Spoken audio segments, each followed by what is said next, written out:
Maya had never been much of a traveler. She had grown up in a small town and had never ventured far beyond its borders.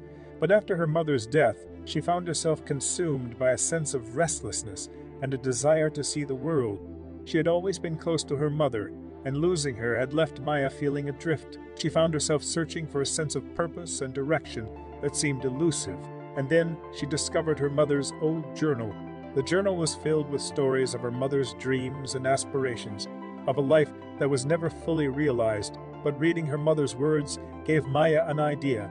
She decided to sell most of her belongings, quit her job, and buy a one-way ticket to a foreign country. Maya's journey was a mix of wonder and terror. She had never traveled alone before, and the unfamiliarity of everything she encountered, from the language to the customs, was overwhelming.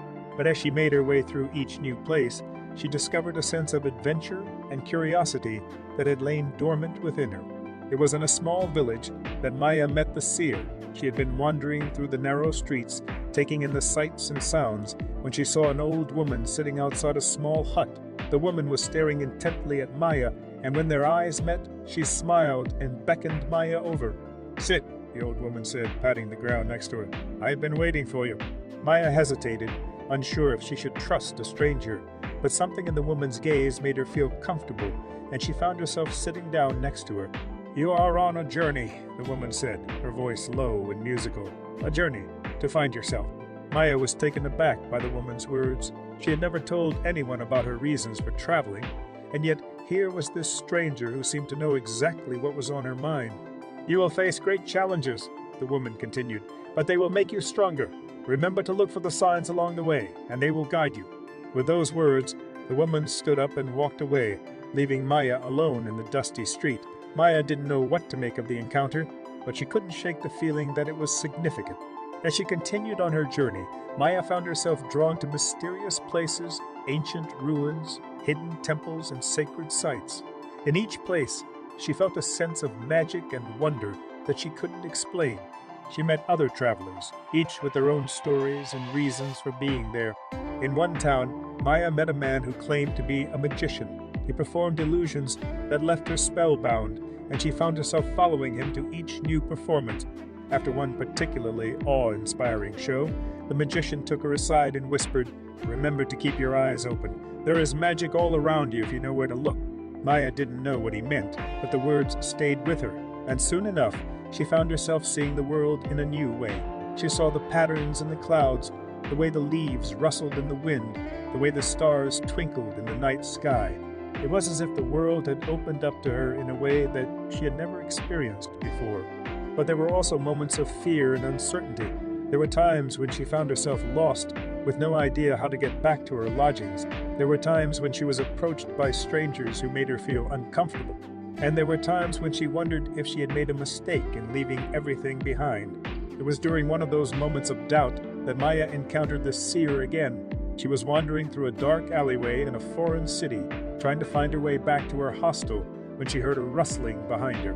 She turned around to see the old woman from the village, watching her with the same enigmatic smile. "Hello again," Maya said, surprised. "You are lost," the woman said, her voice soft and musical. "Yes," Maya admitted, feeling foolish. "I don't know where I am." "Sometimes being lost is the only way to find what you are looking for," the woman said. "But you must also know when to ask for help." The woman took Maya's hand and led her out of the alleyway, pointing her in the direction of her hostel.